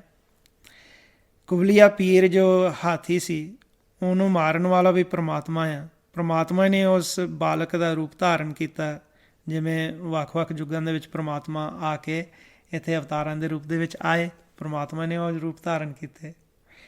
ਹੁਣ ਮਹਾਰਾਜ ਨੇ ਸਾਨੂੰ ਫਿਰ ਸਮਝਾਇਆ ਹੋਇਆ, ਕਹਿੰਦੇ ਕਿ ਉਹ ਪਰਮਾਤਮਾ ਹੈ ਉਹ ਨਿਰੰਕਾਰ ਆ, ਉਹ ਆਕਾਰ ਧਾਰਨ ਕਰਦਾ ਹੈ ਜਦੋਂ ਇਸ ਯੁੱਗ ਦੇ ਵਿੱਚ ਅਵਤਾਰ ਦੇ ਰੂਪ ਦੇ ਵਿੱਚ ਆਉਂਦੇ ਆ। ਅਤੇ ਮਹਾਰਾਜ ਸਾਨੂੰ ਸਮਝਾਉਂਦੇ ਨੇ, ਕਹਿੰਦੇ ਕਿ ਉਸ ਨੂੰ ਕ੍ਰਿਸ਼ਨ ਕਹਿ ਕੇ ਕਹਿੰਦੇ ਕਿ ਸਾਰੇ ਅਸੀਂ ਜਿਹੜੇ ਜੀਵ ਹਾਂ ਅਸੀਂ ਸਾਰੇ ਉਹਦੇ ਦੇਵ ਹਾਂ। ਮਹਾਰਾਜ ਕਹਿੰਦੇ ਆ ਏਕ ਕ੍ਰਿਸ਼ਨੰ ਸਰਬ ਦੇਵਾ, ਦੇਵ ਦੇਵਾ ਤਾਂ ਆਤਮਾ, ਕਿ ਉਹ ਇੱਕ ਕ੍ਰਿਸ਼ਨ ਆ, ਬਾਕੀ ਸਾਰੇ ਉਹਦੇ ਦੇਵਤੇ ਆ। ਉਹ ਦੇਵਤਿਆਂ ਦਾ ਦੇਵ ਆ ਅਤੇ ਉਹ ਸਾਡੇ ਅੰਦਰ ਆਤਮਕ ਰੂਪ ਦੇ ਵਿੱਚ ਵੱਸਦਾ ਆ। ਏਕ ਕ੍ਰਿਸ਼ਨੰ ਸਰਬ ਦੇਵਾ, ਦੇਵ ਦੇਵਾ ਤਾਂ ਆਤਮਾ, ਆਤਮਾ ਵਾਸੁਦੇਵਸ ਜੇ ਕੋ ਜਾਣੈ ਭਿਓ, ਆਤਮਾ ਤੇ ਵਾਸੁਦੇਵ, ਵਾਸੁਦੇਵ ਵੀ ਕ੍ਰਿਸ਼ਨ ਭਗਵਾਨ ਦਾ ਨਾਮ ਸੀ। ਦੁਆਪਰ ਯੁੱਗ ਦੇ ਵਿੱਚ ਜੋ ਭਗਵਾਨ ਕ੍ਰਿਸ਼ਨ ਜੀ ਆਏ, ਉਹਨਾਂ ਦੇ ਕਈ ਨਾਮ ਸਨ, ਵਾਸੁਦੇਵ, ਕਾਨ। ਤੇ ਮਹਾਰਾਜ ਨੇ ਇੱਥੇ ਸਮਝਾ ਦਿੱਤਾ ਸਾਨੂੰ, ਕਹਿੰਦੇ ਆਤਮਾ ਤੇ ਵਾਸੁਦੇਵ। ਵਾਸੁਦੇਵ ਇੱਥੇ ਫਿਰ ਪ੍ਰਮਾਤਮਾ ਲਈ ਨਾਮ ਵਰਤਿਆ ਗਿਆ। ਤੁਸੀਂ ਦੇਖੋਗੇ ਸੰਸਾਰ ਵਿੱਚ ਜਿਵੇਂ ਕਿ ਰਾਮਚੰਦਰ ਜੀ ਆਏ ਤ੍ਰੇਤੇ ਯੁੱਗ ਦੇ ਵਿੱਚ, ਰਾਮ ਚੰਦਰ ਜੀ ਨੂੰ ਵੀ ਰਾਮ ਕਿਹਾ ਹੋਇਆ ਆ। ਅਤੇ ਕਈ ਵਾਰੀ ਤੁਸੀਂ ਦੇਖੋਗੇ ਉਹੀ ਫਿਰ ਸ਼ਬਦ ਪ੍ਰਮਾਤਮਾ ਲਈ ਵਰਤਿਆ ਜਾਂਦਾ ਹੈ। ਜਿਹੜੇ ਗੁਰਮੁਖ ਜਨ ਆਏ ਸੰਸਾਰ ਵਿੱਚ, ਉਹਨਾਂ ਦੇ ਨਾਮ ਨਾਲ ਉਸੇ ਪ੍ਰਮਾਤਮਾ ਨੂੰ ਪੁਕਾਰਿਆ ਜਾਂਦਾ ਹੈ। ਜਿਹੜੇ ਗੁਰਮੁਖ ਜਨ ਫਿਰ ਪ੍ਰਮਾਤਮਾ ਵਿੱਚ ਸਮਾ ਜਾਂਦੇ ਆ, ਉਹਨਾਂ ਵਿੱਚ ਕੋਈ ਭੇਦ ਨਹੀਂ ਰਹਿ ਜਾਂਦਾ, ਉਹੀ ਫਿਰ ਨਾਮ ਵਰਤਿਆ ਜਾਂਦਾ ਉਸ ਮਾਲਕ ਲਈ। ਅਤੇ ਇੱਥੇ ਕ੍ਰਿਸ਼ਨ ਵੀ ਅਤੇ ਵਾਸੁਦੇਵ ਵੀ ਪ੍ਰਮਾਤਮਾ ਦੇ ਜ਼ਿਕਰ ਕੀਤਾ ਹੋਇਆ। ਕਹਿੰਦੇ ਏਕ ਕ੍ਰਿਸ਼ਨੰ ਸਰਬ ਦੇਵਾ ਦੇਵ ਦੇਵਾਤਾ ਆਤਮਾ। ਫਿਰ ਕਹਿੰਦੇ ਆਤਮਾ ਵਾਸੁਦੇਵਸ ਜੇ ਕੋ ਜਾਣੈ ਭਿਓ। ਕਹਿੰਦੇ ਆਤਮਾ ਅਤੇ ਵਾਸੁਦੇਵ ਦਾ ਆਪਸ ਵਿੱਚ ਹੀ ਰਾਜ਼ ਕੀ ਹੈ, ਜੇ ਉਹ ਕੋਈ ਜਾਣ ਲਵੇ। ਨਾਨਕ ਤਾਕਾ ਦਾਸ ਹੈ ਸੋਈ ਨਿਰੰਜਨ ਦਿਓ। ਕਿ ਮਹਾਰਾਜ ਕਹਿੰਦੇ ਆ ਕਿ ਜਿਹਨੇ ਆਤਮਾ ਅਤੇ ਪਰਮਾਤਮਾ ਦਾ ਭੇਦ ਜਾਣ ਲਿਆ, ਕਹਿੰਦੇ ਅਸੀਂ ਉਹਦਾ ਦਾਸ ਹਾਂ। ਮਹਾਰਾਜ ਦੱਸਦੇ ਨੇ, ਕਹਿੰਦੇ ਅਸੀਂ ਉਹਦਾ ਦਾਸ ਹਾਂ। ਉਹ ਆਪ ਹੀ ਫਿਰ ਨਿਰੰਜਨ, ਮਾਇਆ ਤੋਂ ਰਹਿਤ ਪ੍ਰਮਾਤਮਾ ਦਾ ਸਰੂਪ ਆ। ਨਾਨਕ ਤਾਕਾ ਦਾਸ ਹੈ ਸੋਈ ਨਿਰੰਜਨ ਦਿਓ। ਇਹ ਹੈ ਪ੍ਰੈਕਟੀਕਲ ਤੌਰ 'ਤੇ ਮਹਾਰਾਜ ਨੇ ਸਾਨੂੰ ਸਮਝਾਇਆ ਹੋਇਆ ਕਿ ਜਿਹੜੇ ਗੁਰਮੁਖ ਜਾਣੇ ਆ, ਜਿਹੜੇ ਪਰਮਾਤਮਾ ਦਾ ਭਜਨ ਕਰਕੇ, ਭਗਤੀ ਕਰਕੇ ਪਰਮਾਤਮਾ ਨਾਲ ਮਿਲਾਪ ਕਰ ਲੈਂਦੇ ਆ, ਉਹ ਫਿਰ ਆਤਮਿਕ ਰੂਪ ਹੋ ਜਾਂਦੇ ਆ। ਉਹਨਾਂ ਦਾ ਜਿਹੜੇ ਸੁਰਤੀਆਂ ਆ, ਮਨ ਸਾਡੇ ਜਿਹੜੇ ਉਂਝ ਤ੍ਰੈਗੁਣਾਂ ਦੇ ਵਿੱਚ ਫਿਰਦੇ ਆ ਅਤੇ ਨਖਾਲਸ ਹੋ ਚੁੱਕੇ ਆ, ਕਿਉਂਕਿ ਸਾਡੇ ਉੱਤੇ ਮੈਲ ਲੱਗ ਗਈ ਹੈ ਤ੍ਰੈਗੁਣਾਂ ਦੀ। ਕਾਮ ਕ੍ਰੋਧ ਲੋਭ ਹੰਕਾਰ ਦੇ ਸੰਗ ਅਸੀਂ ਹੋ ਗਏ। ਅਤੇ ਜਦੋਂ ਅਸੀਂ ਅਭਿਆਸ ਕਰਦੇ ਹਾਂ ਅਤੇ ਮਹਾਰਾਜ ਨੇ ਸਾਨੂੰ ਸਮਝਾ ਦਿੱਤਾ ਕਿ ਸਾਡਾ ਮਨ ਸ਼ੁੱਧ ਹੋ ਜਾਂਦਾ, ਖਾਲਸ ਹੋ ਜਾਂਦਾ ਆ। ਪੂਰਨ ਜੋਤ ਜਿਹੜੀ ਆ ਪ੍ਰਗਟ ਹੋ ਜਾਂਦੀ, ਜਿਹਨੂੰ ਮਹਾਰਾਜ ਕਹਿੰਦੇ ਪੂਰਨ ਜੋਤ ਜਗੈ ਘਟ ਮੈਂ ਤਬ ਖਾਲਸ ਤਾਹੇ ਨਖਾਲਸ ਜਾਣੈ। ਨਖਾਲਸ ਤੋਂ ਅਸੀਂ ਖਾਲਸ ਬਣ ਜਾਂਦੇ ਹਾਂ। ਅਤੇ ਮਹਾਰਾਜ ਨੇ ਦੱਸਿਆ ਕਿ ਜਿਨ੍ਹਾਂ ਨੇ ਪਰਮਾਤਮਾ ਨੂੰ ਚੀਨਿਆ, ਉਹ ਪਹਿਲਾਂ ਆਤਮਿਕ ਸਰੂਪ ਹੁੰਦੇ ਆ। ਮਹਾਰਾਜ ਕਹਿੰਦੇ ਆ ਜਿਨੀ ਆਤਮ ਚੀਨਿਆ ਪਰਮਾਤਮ ਸੋਏ। ਉਹ ਆਤਮਿਕ ਰੂਪ ਹੁੰਦੇ ਹੋਏ ਫਿਰ ਉਸ ਪਰਮਾਤਮਾ ਦੇ ਨਾਲ ਮਿਲਾਪ ਕਰ ਲੈਂਦੇ ਆ, ਕਿਉਂਕਿ ਆਤਮਾ ਅਤੇ ਪਰਮਾਤਮਾ ਦਾ ਹਰ ਵਕਤ ਸੰਪਰਕ ਆ। ਜਿਵੇਂ ਅੱਗੇ ਵੀ ਵਿਚਾਰ ਕੀਤੀ ਹੈ, ਜਿਵੇਂ ਬੋਦੀ ਵਾਲਾ ਤਾਰਾ ਹੁੰਦਾ, ਮੋਹਰੇ ਲਾਈਟ ਜ਼ਿਆਦਾ ਆ, ਪਿੱਛੇ ਇੱਕ ਲਾਈਟ ਦੀ ਸਟ੍ਰੀਕ ਚੱਲਦੀ ਆ, ਇਵੇਂ ਹੀ ਪਰਮਾਤਮਾ ਅਤੇ ਆਤਮਾ ਦਾ ਆਪਸ ਵਿੱਚ ਹੀ ਸੰਪਰਕ ਆ ਹਰ ਵਕਤ। ਆਤਮਾ ਦੇ ਰੂਪ ਦੇ ਵਿੱਚ ਪਰਮਾਤਮਾ ਸਾਡੇ ਅੰਦਰ ਵਸਦਾ ਹੈ। ਹੁਣ ਮਹਾਰਾਜ ਨੇ ਇਹ ਸਾਨੂੰ ਭੇਦ ਦਿੱਤਾ ਗੁਰਬਾਣੀ ਦੇ ਵਿੱਚ, ਅਤੇ ਫਿਰ ਸਾਨੂੰ ਸਮਝਾ ਦਿੱਤਾ ਜਿਵੇਂ ਅਸੀਂ ਹੁਣ ਮਨੁੱਖਾ ਜਾਮੇ ਦੇ ਵਿੱਚ ਆਏ ਹਾਂ, ਅਤੇ ਮਨੁੱਖਾ ਜਾਮੇ ਦੇ ਵਿੱਚ ਆਏ ਹੋਏ ਹਾਂ। ਮਾਨਸ ਅਸੀਂ ਆਪਣੇ ਆਪ ਨੂੰ ਅਖਵਾਉਂਦੇ ਹਾਂ ਕਿ ਅਸੀਂ ਹਿਊਮਨ ਹਾਂ, ਮਨੁੱਖ ਹਾਂ। ਪਰ ਦਰਗਾਹ ਦੇ ਵਿੱਚ ਮਹਾਰਾਜ ਨੇ ਦੱਸਿਆ ਹੋਇਆ ਕਿ ਜਿਹੜਾ ਅਸਲ ਵਿੱਚ ਬੰਦਗੀ ਕਰੂਗਾ ਉਹਨੂੰ ਮਨੁੱਖ ਗਿਣਿਆ ਜਾਣਾ ਆ। ਮਹਾਰਾਜ ਨੇ ਸਾਨੂੰ ਸਮਝਾ ਦਿੱਤਾ ਕਿ ਜਿਵੇਂ ਪਹਿਲਾਂ ਵੀ ਵਿਚਾਰ ਕਰ ਰਹੇ ਸੀ, ਜਿਹੜਾ ਪ੍ਰਭੂ ਦਾ ਨਾਮ ਨਹੀਂ ਜਪਦਾ, ਗੁਰਮੰਤਰ ਦੀ ਆਰਾਧਨਾ ਨਹੀਂ ਕਰਦਾ, ਅਤੇ ਉਹ ਕੁਕਰੇ ਸੁਕਰੇ ਗਰਦਵੇ ਕਾਕੇ ਸਰਪ ਨੇ ਤੁਲਖ ਲੈ ਕੇ ਇਹ ਕੁੱਤਾ, ਗਧਾ, ਕਾਂ, ਸੱਪ ਦੇ ਬਰਾਬਰ ਗਿਣਿਆ ਜਾਂਦਾ ਆ। ਅਤੇ ਇੱਦਾਂ ਹੀ ਸਾਡਾ ਜਿਹੜਾ ਮਨ ਆ, ਉਹਦੀ ਹਾਲਤ ਇਹ ਹੋ ਗਈ ਹੈ ਕਿ ਅਸੀਂ ਪਰਮਾਤਮਾ ਨੂੰ ਭੁੱਲ ਚੁੱਕੇ ਹਾਂ। ਕਲਯੁੱਗ ਆ ਗਿਆ ਆ, 4 ਯੁੱਗਾਂ ਦੀ ਚੌਂਕੜੀ ਹੁੰਦੀ ਹੈ ਯੁੱਗਾਂ ਦੀ। 7 ਯੁੱਗ ਤੋਂ ਲੈ ਕੇ ਕਲਯੁੱਗ ਆ ਚੁੱਕਾ ਆ, ਅਤੇ ਅਸੀਂ ਉਸ ਮਾਲਕ ਨਾਲ ਹਜੇ ਤੱਕ ਮਿਲਾਪ ਨਹੀਂ ਕੀਤਾ, ਅਸੀਂ ਵਾਪਸ ਨਹੀਂ ਮੁੜੇ ਆਪਣੇ ਘਰ ਨੂੰ। ਅਤੇ ਸਾਡਾ ਮਨ ਇੰਨਾ ਦੂਰ ਚਲਾ ਗਿਆ ਪਰਮਾਤਮਾ ਤੋਂ ਕਿ ਸਾਡਾ ਜਿਹੜਾ ਮਨ ਜਦੋਂ ਪਹਿਲਾਂ ਪ੍ਰਗਟ ਹੋਇਆ ਸੀ, ਇਹ ਸੀਗਾ ਪਰਮਹੰਸ 7 ਯੁੱਗ ਦੇ ਵਿੱਚ, ਅਤੇ ਹੁਣ ਇਹ ਕਲਯੁੱਗ ਦੇ ਵਿੱਚ ਪ੍ਰੇਤ ਵਾਂਗ ਬਣ ਗਿਆ, ਕਿਉਂਕਿ ਬਿਲਕੁਲ ਭੁੱਲ ਗਿਆ, ਪਛਾਣ ਹੀ ਨਹੀਂ ਇਹਨੂੰ ਆਪਣੀ ਹੈਗੀ, ਨਾ ਆਪਣੇ ਮਾਲਕ ਦੀ। ਅਤੇ ਮਹਾਰਾਜ ਕਹਿੰਦੇ ਆ ਕਲਮੇ ਪ੍ਰੇਤ ਜਿਨ ਰਾਮ ਨਾ ਪਛਾਤਾ, ਸਤਯੁਗ ਪਰਮਹੰਸ ਵਿਚਾਰੇ। ਕਿ ਕਲਯੁੱਗ ਦੇ ਵਿੱਚ ਉਹ ਪ੍ਰੇਤ ਆ ਜਿਹੜਾ ਪ੍ਰਮਾਤਮਾ ਦੀ ਪਛਾਣ ਨਹੀਂ ਕਰਦਾ। ਹੁਣ ਤੁਸੀਂ ਆਪ ਸੋਚਣਾ, ਵਿਚਾਰਨਾ ਕਿ ਅਸੀਂ ਪ੍ਰਮਾਤਮਾ ਦੀ ਕਿੰਨੀ ਪਛਾਣ ਕਰਦੇ ਹਾਂ। ਸਾਨੂੰ ਪਤਾ ਹੈ ਕਿ ਪ੍ਰਮਾਤਮਾ ਕਿੱਥੇ ਹੈ, ਸਾਨੂੰ ਪਤਾ ਹੈ ਕਿ ਪ੍ਰਮਾਤਮਾ ਕਿਹੜੇ ਰੂਪ ਦੇ ਵਿੱਚ ਪ੍ਰਗਟ ਹੁੰਦਾ। ਅਸੀਂ ਉਸ ਮਾਲਕ ਨੂੰ ਦੇਖਿਆ ਹੈ ਕਿ ਨਹੀਂ। ਅਤੇ ਮਹਾਰਾਜ ਕਹਿੰਦੇ ਆ ਕਲਮੇ ਪ੍ਰੇਤ ਜਿਨ ਰਾਮ ਨਾ ਪਛਾਤਾ। ਜੇ ਸਾਨੂੰ ਨਹੀਂ ਉਹਦੀ ਪਛਾਣ, ਫਿਰ ਮਹਾਰਾਜ ਸਾਨੂੰ ਦੱਸਦੇ ਆ ਕਿ ਸਾਡੇ ਵਿੱਚ ਤੇ ਪ੍ਰੇਤ ਵਿੱਚ ਕੋਈ ਫਰਕ ਨਹੀਂ, ਅਸੀਂ ਪ੍ਰੇਤ ਹੀ ਆ, ਇਸ ਮਨੁੱਖ ਜਾਮੇ ਦੇ ਵਿੱਚ ਆਏ ਹੋਏ। ਮਹਾਰਾਜ ਕਹਿੰਦੇ ਆ, ਕਲਮੇ ਪ੍ਰੇਤ ਜਿਨ ਰਾਮ ਨਾ ਪਛਾਤਾ, ਸਤਜੁਗ ਪਰਮ ਹੰਸ ਵਿਚਾਰੀ, ਦੁਆਪਰ ਤ੍ਰੇਤਾ ਮਾਨਸ ਵਰਤੈ, ਵਿਰਲੇ ਹੋਮੈ ਮਾਰੇ। ਕਿ ਪਰਮ ਹੰਸ ਤੋਂ ਅਸੀਂ ਸਤਜੁਗ ਦੇ ਵਿੱਚ ਜਿਹੜੇ ਸਾਡੇ ਓਰੀਜਨਲ ਫੋਰਮ ਸੀ, ਅਸੀਂ ਆਤਮਿਕ ਗਿਆਨ ਰੱਖਣ ਵਾਲੇ ਸਨ, ਉਸ ਵੇਲੇ ਸਾਡਾ ਮਨ ਸ਼ੁੱਧ ਸੀਗਾ। ਅਸੀਂ ਜਿਉਂ-ਜਿਉਂ ਯੁੱਗ ਸਮਾਂ ਚੱਲਦਾ ਗਿਆ, ਸਾਡਾ ਹੀ ਮਨ ਉਹ ਪਰਮਹੰਸ ਦੇ ਖਿਤਾਬ ਤੋਂ ਡਿੱਗ ਕੇ ਮਨੁੱਖ ਬਣ ਗਿਆ, ਮਨੁੱਖ ਤੋਂ ਡਿੱਗ ਕੇ ਹੋਰ ਨੀਵਾਂ ਹੋ ਗਿਆ, ਪ੍ਰੇਤ ਬਣ ਗਿਆ। ਹੁਣ ਫਿਰ ਮਨੁੱਖ ਕੌਣ ਆ? ਹੁਣ ਜਿਹੜਾ ਭਗਤੀ ਨਹੀਂ ਕਰਦਾ ਉਹ ਤਾਂ ਹੋ ਗਿਆ ਜੂਨਾਂ ਦੇ ਬਰਾਬਰ। ਅਤੇ ਮਹਾਰਾਜ ਸਾਨੂੰ ਸਮਝਾਉਂਦੇ ਨੇ, ਬੰਦੀ ਅੰਦਰ ਸਿਫਤ ਕਰਾਏ ਤਾਂ ਕੋ ਕਹੀ ਹੈ ਬੰਦਾ। ਜਿਹੜਾ ਪ੍ਰਮਾਤਮਾ ਦੀ ਸਿਫਤ ਸਲਾਹ ਕਰਦਾ ਆ, ਉਹਨੂੰ ਅਸਲ ਵਿੱਚ ਬੰਦਾ ਕਿਹਾ ਹੋਇਆ। ਮਨੁੱਖ ਉਹ ਆ ਜਿਹੜਾ ਪ੍ਰਮਾਤਮਾ ਦੀ ਸਿਫਤ ਸਲਾਹ ਕਰਦਾ ਹੈ। ਤਾਂ ਮਹਾਰਾਜ ਨੇ ਸਾਨੂੰ ਗੁਰਬਾਣੀ ਵਿੱਚ ਸਮਝਾਇਆ ਹੋਇਆ ਕਿ ਜੇਕਰ ਅਸੀਂ ਇਸ ਜਾਮੇ ਵਿੱਚ ਆਏ ਹਾਂ, ਕਰ ਬੰਦੇ ਤੂੰ ਬੰਦਗੀ ਜਿਚਿਰ ਘਟ ਮੈਂ ਸਾਹੋ। ਕਿ ਜਿੰਨਾ ਚਿਰ ਸਾਡੇ ਸਵਾਸ ਆ ਸਾਡੇ ਕੋਲ, ਅਸੀਂ ਬੰਦਗੀ ਕਰੀਏ। ਫਿਰ ਮਹਾਰਾਜ ਸਾਨੂੰ ਸਮਝਾਉਂਦੇ ਨੇ ਗੁਰਬਾਣੀ ਦੇ ਵਿੱਚ ਕਿ ਉਸ ਮਨੁੱਖ ਰੂਪ ਤੋਂ ਵੀ ਸਾਨੂੰ ਮਹਾਰਾਜ ਉੱਪਰ ਚੱਕ ਦਿੰਦੇ ਆ, ਜਦੋਂ ਸਾਡਾ ਮਨ ਅੰਦਰ ਅਨਹਦ ਸ਼ਬਦਾਂ ਨੂੰ ਸੁਣਨ ਲੱਗ ਪੈਂਦਾ। ਮਹਾਰਾਜ ਕਿਵੇਂ ਸਾਨੂੰ ਸਮਝਾਉਂਦੇ ਨੇ? ਕਹਿੰਦੇ, ਜਿਨ ਮਾਨਸ ਤੇ ਦੇਵਤੇ ਕੀਏ ਕਰਤ ਨ ਲਾਗੀ ਵਾਰ। ਕਿ ਜਿਹੜਾ ਗੁਰੂ ਸਾਡਾ, ਜਿਵੇਂ ਸਾਹਿਬ ਸ੍ਰੀ ਗ੍ਰੰਥ ਸਾਹਿਬ ਜੀ ਆ, ਉਹਨੂੰ ਬਲਿਹਾਰ ਜਾਈਏ। ਬਲਿਹਾਰੀ ਗੁਰ ਆਪਣੇ ਦਿਹਾੜੀ ਸਦਵਾਰ। ਜਿਨ ਮਾਨਸ ਤੇ ਦੇਵਤੇ ਕੀਏ ਕਰਤ ਨ ਲਾਗੀ ਵਾਰ।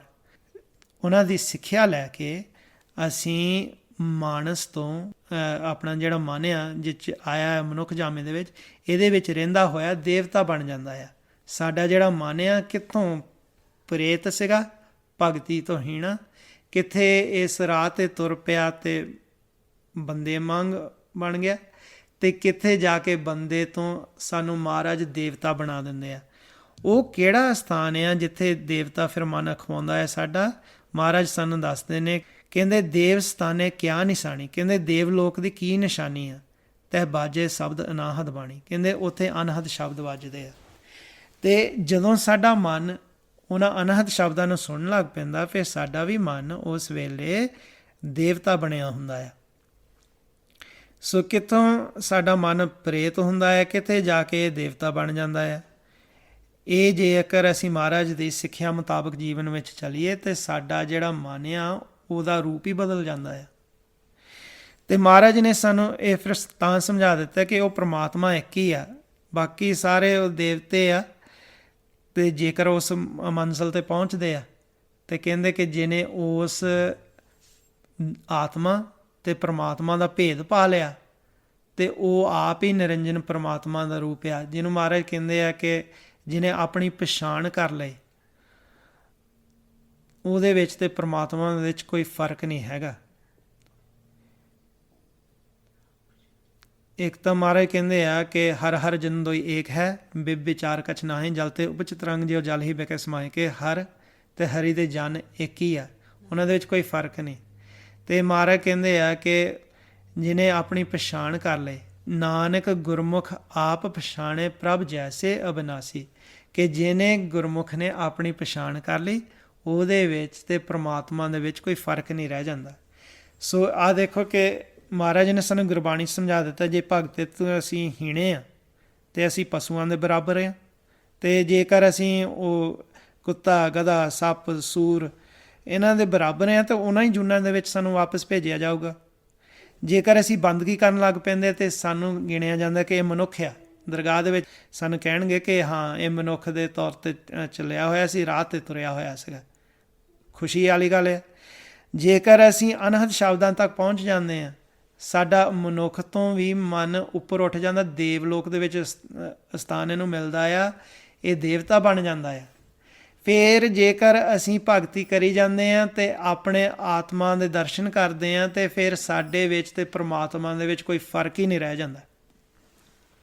ਅਸੀਂ ਆਤਮਿਕ ਸਰੂਪ ਹੋ ਕੇ ਅਸੀਂ ਉਸ ਪ੍ਰਮਾਤਮਾ ਦੇ ਵਿੱਚ ਹੀ ਲੀਨ ਹੋ ਜਾਂਦੇ ਹਾਂ। ਫਿਰ ਮਹਾਰਾਜ ਨੇ ਸਾਨੂੰ ਗੁਰਬਾਣੀ ਵਿੱਚ ਸਮਝਾਇਆ ਹੋਇਆ ਕਿ ਜੇਕਰ ਅਸੀਂ ਉਸ ਪਰਮਾਤਮਾ ਦੇ ਵਿੱਚ ਲੀਨ ਹੋ ਜਾਵਾਂਗੇ ਤੇ ਕਹਿੰਦੇ ਤੁਹਾਨੂੰ ਸ਼ਕਤੀਆਂ ਮਿਲਣਗੀਆਂ। ਜਿਵੇਂ ਕ੍ਰਿਸ਼ਨ ਭਗਵਾਨ ਦੀ ਉਦਾਹਰਨ ਦਿੱਤੀ ਸੀ ਦੁਆਪਰ ਯੁੱਗ ਦੇ ਵਿੱਚ, ਉਹ 16 ਕਲਾ ਸੰਪੂਰਨ ਅਵਤਾਰ ਸਨ ਕਿ ਉਹ 16 ਕਲਾ ਸੰਪੂਰਨ ਸਨ। ਉਹਨਾਂ ਕੋਲ 16 ਕਲਾ ਸਨ ਜੋ ਪਾਵਰ ਹੁੰਦੀ ਆ, ਜਿਨ੍ਹਾਂ ਦਾ ਇਸਤੇਮਾਲ ਹੁਕਮ ਦੇ ਵਿੱਚ ਰਹਿ ਕੇ ਜੀਵ ਕਰ ਸਕਦਾ ਹੈ, ਹੁਕਮ ਦੇ ਵਿੱਚ। ਅਤੇ ਮਹਾਰਾਜ ਕਹਿੰਦੇ ਆ, ਜਿਵੇਂ ਗੁਰਮੁਖਾਂ ਨੇ ਸਾਨੂੰ ਸਮਝਾਇਆ, ਪਿਤਾ ਜੀ ਹੁਣੀ ਸਾਨੂੰ ਦੱਸਦੇ ਸੀ ਕਿ ਜੇਕਰ ਤੁਹਾਡੀ ਜੋਤ, ਤੁਹਾਡਾ ਜਿਹੜਾ ਮਨ ਆ ਆਤਮਿਕ ਸਰੂਪ ਹੁੰਦਾ ਹੋਇਆ ਪਰਮਾਤਮਾ ਦੇ ਵਿੱਚ ਲੀਨ ਹੋ ਜਾਏ, ਜੋਤ ਵਿੱਚ ਮਿਲ ਜਾਏ, ਕਹਿੰਦੇ ਉਸੇ ਵੇਲੇ ਤੁਸੀਂ ਗੁਰਬਾਣੀ ਮੁਤਾਬਕ 16 ਕਲਾ ਸੰਪੂਰਨ ਹੋ ਜਾਂਦੇ ਆ। ਮਹਾਰਾਜ ਕਹਿੰਦੇ ਆ 16 ਕਲਾ ਸੰਪੂਰਨ ਫਲਿਆ, ਪਰ ਕਦੋਂ? ਅਨੰਤ ਕਲਾ ਹੋਏ ਠਾਕਰ ਚੜ੍ਹਿਆ।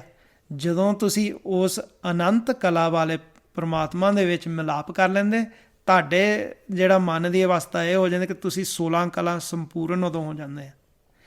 ਅਨੰਦ ਬਨੋਦ ਹਰ ਨਾਮ ਸੁਖ ਨਾਨਕ ਅੰਮ੍ਰਿਤ ਰਸ ਹਰ ਪੁੰਚਨਾ। ਕਹਿੰਦੇ ਕਿ ਫਿਰ ਆਨੰਦ ਆਉਂਦਾ ਹੈ, ਹਰੀ ਦੇ ਨਾਮ ਦੇ ਵਿੱਚ ਸਾਨੂੰ ਫਿਰ ਸੁੱਖ ਮਿਲਦਾ ਹੈ। ਕਹਿੰਦੇ ਫਿਰ ਸਾਨੂੰ ਅੰਮ੍ਰਿਤ ਰਸ ਪ੍ਰਾਪਤ ਹੁੰਦਾ ਹੈ। ਇਹ ਫਿਰ ਜਦੋਂ ਅਸੀਂ ਇਸ ਤਰੀਕੇ ਨਾਲ ਪਰਮਾਤਮਾ ਨਾਲ ਮਿਲਦੇ ਹਾਂ ਅਤੇ ਸਾਡਾ ਜਿਹੜਾ ਮਨ ਆ ਸੰਪੂਰਨ 16 ਕਲਾ ਉਹ ਵੀ ਹੋ ਜਾਂਦਾ ਹੈ। ਅਤੇ ਉਂਝ ਮਹਾਰਾਜ ਨੇ ਸਾਨੂੰ ਫਿਰ ਸਮਝਾਇਆ ਹੋਇਆ। ਹੁਣ ਕਈ ਜੀਵ ਸਾਰੇ ਕਹਿੰਦੇ ਕਿ ਅਸੀਂ ਪਰਮਾਤਮਾ ਨਾਲ ਮਿਲਾਪ ਕਰਨਾ ਹੈ, ਕਈਆਂ ਦਾ ਹੁੰਦਾ ਹੈ ਉਹ ਧਿਆਨ ਕਿ ਸਿਰਫ ਰਿੱਧੀਆਂ ਸਿੱਧੀਆਂ ਵੱਲ ਕਿ ਸ਼ਕਤੀਆਂ ਸਾਨੂੰ ਪ੍ਰਾਪਤ ਹੋਣ ਅਤੇ ਅਸੀਂ ਸ਼ਕਤੀਆਂ ਦਾ ਇਸਤੇਮਾਲ ਕਰੀਏ। ਇਹ ਹੁੰਦੀ ਸਾਰੇ ਹੋਮੇ ਦੀ ਗੱਲ ਕਿ ਹੁਣ ਰਿੱਧੀਆਂ ਸਿੱਧੀਆਂ ਜਿੰਨਾ ਚਿਰ ਅਸੀਂ ਉਹ ਲੱਭਦੇ ਹਾਂ ਅਤੇ ਨਾਮ ਜਿਹੜਾ ਸਾਡੇ ਮਨ 'ਚ ਵਸ ਨਹੀਂ ਸਕਦਾ। ਜਿਹੜਾ ਜੀਵ ਪਰਮਾਤਮਾ ਦੇ ਨਾਲ ਲੀਨ ਹੋ ਜਾਂਦਾ ਹੈ ਉਹ ਫਿਰ ਰਿੱਧੀਆਂ ਸਿੱਧੀਆਂ ਦੀ ਵਾਲੀ ਕੇਅਰ ਨਹੀਂ ਕਰਦੇ। ਇੱਦਾਂ ਹੀ ਇੱਕ ਵਾਰੀ ਮੈਂ ਪਿਤਾ ਜੀ ਨਾਲ ਕਿਤੇ ਜਾ ਰਿਹਾ ਸੀਗਾ ਅਤੇ ਬੇਨਤੀ ਕੀਤੀ ਸੀ ਕਿ ਸੁਣਿਆ ਸੀਗਾ ਕਿ ਇੱਕ ਗੁਰਮੁਖ ਬੀਬਾ, ਉਹ ਪਹਿਲਾਂ ਸੰਗਤ ਬੜੀ ਉਹਨੇ ਕੀਤੀ ਅਤੇ ਬਾਕੀ ਗੁਰਮੁਖ ਸਾਰੇ ਕਹਿਣ ਕਿ ਉਹਨੂੰ ਪ੍ਰਕਾਸ਼ ਹੋ ਗਿਆ ਸੀ। ਪ੍ਰਕਾਸ਼ ਹੋ ਗਿਆ ਅਤੇ ਕਹਿੰਦੇ ਕਿ ਫਿਰ ਉਹਨੇ ਕੀ ਕੀਤਾ ਕਿ ਉਹ ਆਪਣੀ ਸ਼ਕਤੀ ਦਾ ਇਸਤੇਮਾਲ ਕਰੀ ਜਾਵੇ ਲੋਕਾਂ ਦੇ ਕੰਮ ਸਵਾਰਨ ਲਈ। ਅਤੇ ਮੈਂ ਪਿਤਾ ਜੀ ਨੂੰ ਬੇਨਤੀ ਕੀਤੀ ਕਿ ਇਹ ਕੀ ਗੱਲ ਹੈ। ਕਹਿੰਦੇ ਕਿ ਉਹ ਜਿਹੜੀ ਬੀਬੀ ਹੈ ਫਿਰ ਉਹਦੀ ਸਾਰੀ ਜਿਹੜੀ ਸ਼ਕਤੀ ਹੈ ਚਲੀ ਗਈ ਅਤੇ ਮੁੜ ਕੇ ਉਹ ਆਪਣੀ ਓਰੀਜਨਲ ਅਵਸਥਾ 'ਤੇ ਆ ਗਈ ਅਤੇ ਉਹ ਫਿਰ ਕਹਿੰਦੇ ਕਿ ਉਹਨੂੰ ਫਿਰ ਹੋਰ ਮਿਹਨਤ ਕਰਨੀ ਪੈਣੀ ਆ ਉਸ ਮੰਜ਼ਿਲ 'ਤੇ ਪਹੁੰਚਣ ਲਈ। ਇੱਦਾਂ ਮੈਂ ਗੁਰਸਿੱਖਾਂ ਤੋਂ ਜਿਹੜੇ ਸੰਗਤ ਕਰਦੇ ਸੀ ਸੁਣਿਆ। ਫਿਰ ਮੈਂ ਪਿਤਾ ਜੀ ਨੂੰ ਇਸ ਬਾਰੇ ਪੁੱਛਿਆ ਸੀ। ਪਿਤਾ ਜੀ ਕਹਿੰਦੇ ਸੀਗੇ ਕਿ ਜਿੱਦਾਂ ਕੋਈ ਵੀ ਸੰਤ ਸਾਧੂ ਦੀ ਗੱਲ ਹੋਵੇ ਜਿਹੜੇ ਸ਼ਕਤੀਆਂ ਵਰਤੇ, ਕਹਿੰਦੇ ਜਿਹਨੂੰ ਪ੍ਰਕਾਸ਼ ਹੋ ਗਿਆ ਹੋਵੇ ਉਹ ਸ਼ਕਤੀਆਂ ਵਰਤੇਗਾ ਕਿਉਂ? ਕਹਿੰਦੇ ਕਿ ਪਰਮਾਤਮਾ ਦੇ ਰਜ਼ਾ ਦੇ ਵਿੱਚ ਰਹਿਣਾ ਹੁੰਦਾ ਗੁਰਮੁਖ ਜਨ ਨੇ। ਅਤੇ ਕਹਿੰਦੇ ਕਿ ਗੁਰਬਾਣੀ ਦੇ ਵਿੱਚ ਸਾਨੂੰ ਸਮਝਾਇਆ ਹੋਇਆ ਐਸੀ ਕੋਈ ਸ਼ਕਤੀ ਦਾ ਇਸਤੇਮਾਲ ਨਹੀਂ ਕਰਨਾ ਜਿਸ ਕਰਕੇ ਤੁਸੀਂ ਦਰਗਾਹ ਦੇ ਵਿੱਚ ਹਾਰ ਕੇ ਜਾਓ। ਮਹਾਰਾਜ ਕਹਿੰਦੇ ਆ ਐਸੀ ਕਲਾ ਨਾ ਖੇਡੀ ਹੈ ਜਿਤ ਦਰਗਹਿ ਗਿਆ ਹਾਰੀ ਹੈ।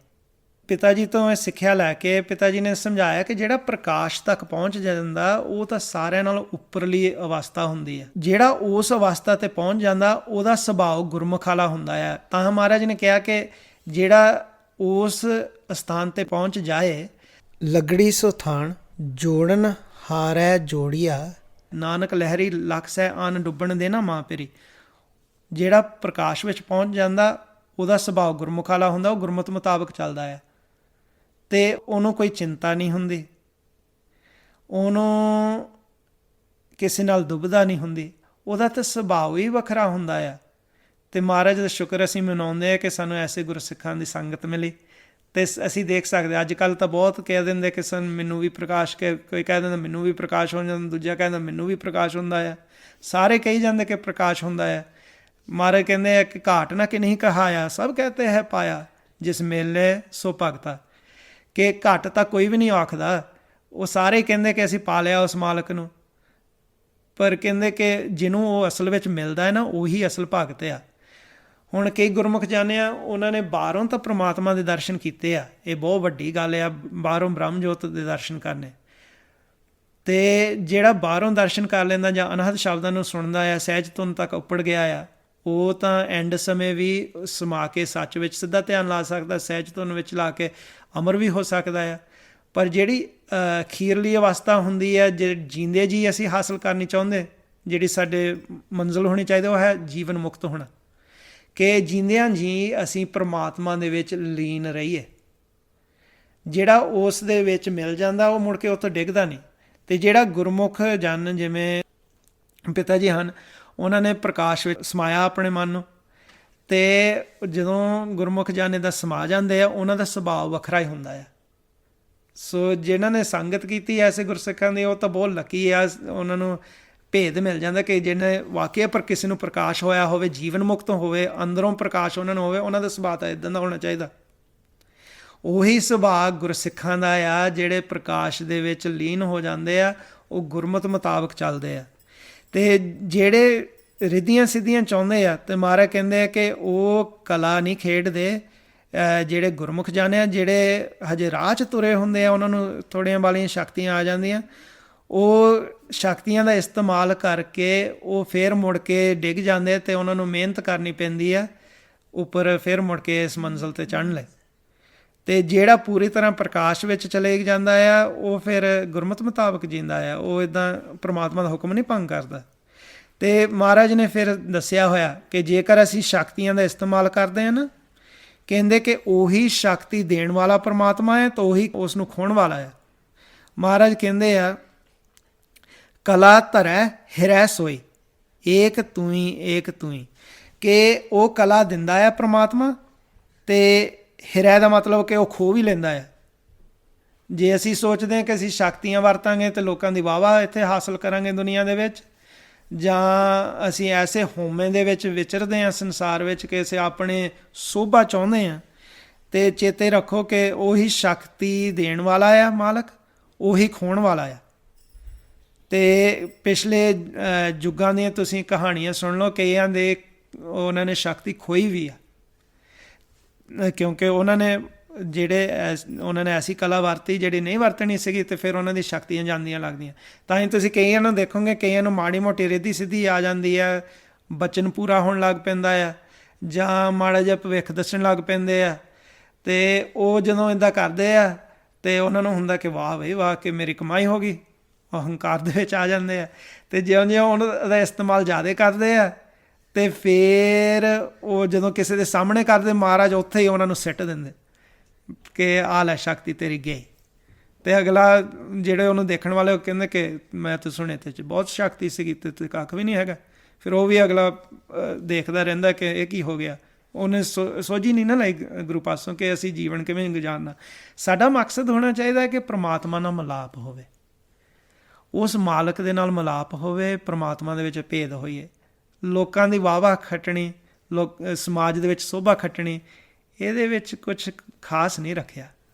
ਸਾਨੂੰ ਤਾਂ ਚਾਹੀਦਾ ਆ ਪ੍ਰਮਾਤਮਾ ਨਾਲ ਮਿਲਾਪ ਹੋਵੇ, ਪਿਆਰ ਹੋਵੇ ਉਸ ਮਾਲਕ ਦੇ ਨਾਲ, ਅਤੇ ਮੁੜ ਕੇ ਅਸੀਂ ਹਮੇਸ਼ਾ ਹੀ ਉਸ ਦੇ ਚਰਨਾਂ ਵਿੱਚ ਵਸੀਏ, ਉਸ ਦੇ ਨਾਲ ਮਿਲਾਪ ਕਰਕੇ ਅਮਰ ਹੋ ਜਾਈਏ, ਅਮਰ ਪਦ ਵੀ ਹਾਸਲ ਕਰ ਲਈਏ। ਸੋ ਅੱਜ ਇੰਨੀਆਂ ਹੀ ਬੇਨਤੀਆਂ ਸਨ। ਜੇ ਦਾਸ ਪਾਸੋਂ ਬੋਲਦਿਆਂ ਹੋਇਆਂ ਕੋਈ ਵੀ ਅੱਖਰ ਵਾਧਾ ਘਾਟਾ ਭੁੱਲ ਚੁੱਕ ਹੋ ਗਿਆ ਹੋਵੇ, ਮੈਨੂੰ ਅਣਜਾਣ ਸਮਝ ਕੇ ਮਾਫ਼ ਕਰਨਾ ਜੀ। ਵਾਹਿਗੁਰੂ ਜੀ ਕਾ ਖਾਲਸਾ, ਵਾਹਿਗੁਰੂ ਜੀ ਕੀ ਫਤਿਹ।